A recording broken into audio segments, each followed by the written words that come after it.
ये किताब रोशन की आयतें हैं, हमने इस कुरान को अरबी में नाजिल किया है ताकि तुम लोग समझ सको।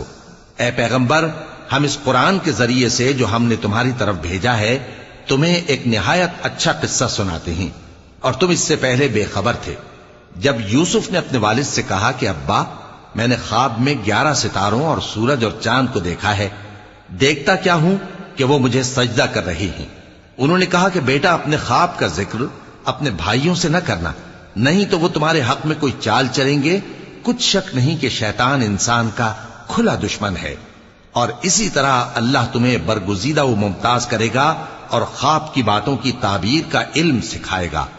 और जिस तरह उसने अपनी नेमत पहले तुम्हारे दादा पर दादा इब्राहिम और इसहाक पर पूरी की थी, उसी तरह तुम पर और औलाद याकूब पर पूरी करेगा।